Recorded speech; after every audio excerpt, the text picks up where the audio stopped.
الحمد للہ رب العالمین والصلاة والسلام علی رسولہ الکریم اما بعد۔ بنت ہوا تیرے ماتھے کو ردا دی ہم نے، بنت ہوا تیرے ماتھے کو ردا دی ہم نے، تیری عظمت تیری توقیر بڑھا دی ہم نے۔ تجھ کو ایک بوجھ سمجھتے تھے زمانے والے، تجھ کو ایک بوجھ سمجھتے تھے زمانے والے، دفن کرتے تھے زندہ تجھ کو گھرانے والے۔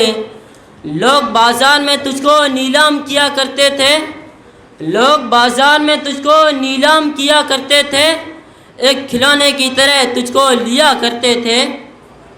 نور اسلام نے آ کر تجھے عزت بخشی، نور اسلام نے آ کر تجھے عزت بخشی،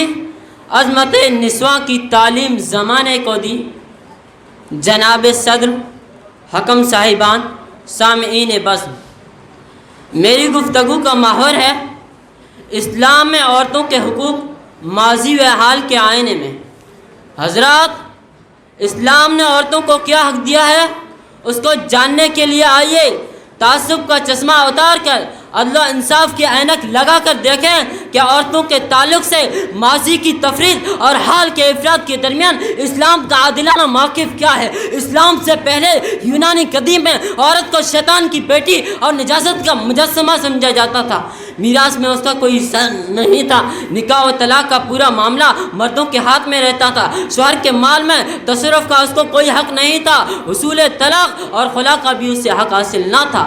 یہودیت میں باپ اپنے لڑکیوں کو فروخت بھی کر سکتا تھا، فلسفیوں نے عورتوں کو گناہوں کا سر چشمہ قرار دیا تھا۔ عیسائیت میں عقیدہ یہ تھا کہ عورت جہنم کا دروازہ ہے۔ ہندوؤں کی مذہبی کتاب منو اسمرتی میں لکھا تھا کہ عورت کا وجود صرف اس لیے ہے کہ وہ بچہ جنے اور ان کی کفالت کرے۔ اسلام آنے سے قبل عرب میں بچیاں زندہ درگور کی جاتی تھی۔ ایسے نازک حالات میں رحمت للعالمین کی شکل میں امید کا ایک سورج نکلتا ہے جو عورتوں کے حقوق کی کرنا اس طرح بکھیرتا ہے کہ الدنیا متاع وخیر متاعها المرأة الصالحة، دنیا کی تمام چیزوں میں سب سے خیر والی چیز نیک عورت ہے۔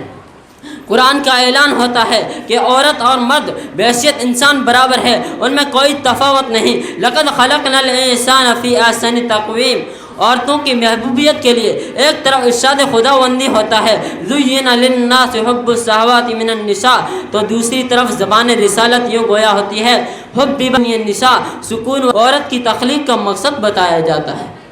وَمِنْ آیَاتِ أَنْ خَلَقَ لَكُمْ مِنْ أَنفُسِكُمْ أَزْوَاجًا لِتَسْكُنُوا إِلَيْهَا، عورتوں کے ساتھ اچھی طرح زندگی گزارنے کے لیے اللہ تعالیٰ کا فرمان جاری ہوتا ہے وَآسِرُوهُنَّ بِالْمَعْرُوفِ، رسول اللہ صلی اللہ علیہ وسلم حسن معاشرت اختیار کرنے والے کو بہترین انسان قرار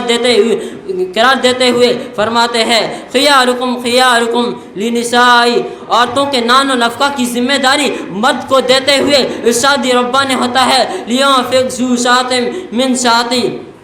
رسول اللہ صلی اللہ علیہ وسلم اسی مفہوم کو حجۃ الوداع کے موقع پر یوں واضح کرتے ہیں حقہن علیکم ان تحسنوا الیہن فی کسوتہن وطعامہن، ناگزیر مجبوری کی وجہ سے عورتوں کو خلا کا حق تفویض کرتے ہوئے کہا جاتا ہے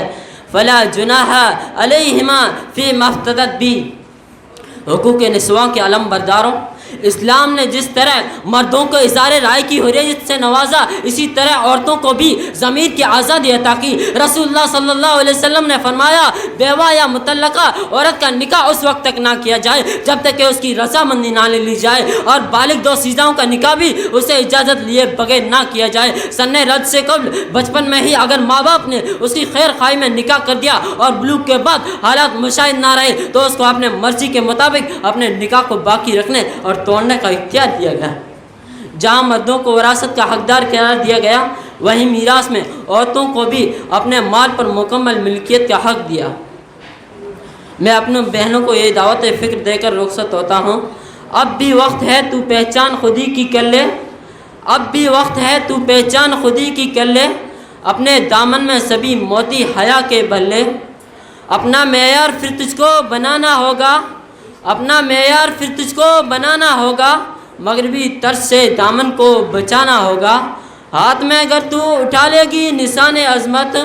ہاتھ میں اگر تو اٹھا لے گی نشان عظمت، پھر تیرے پاس چلی آئے گی ساری عزت، وما علینا الا البلاغ۔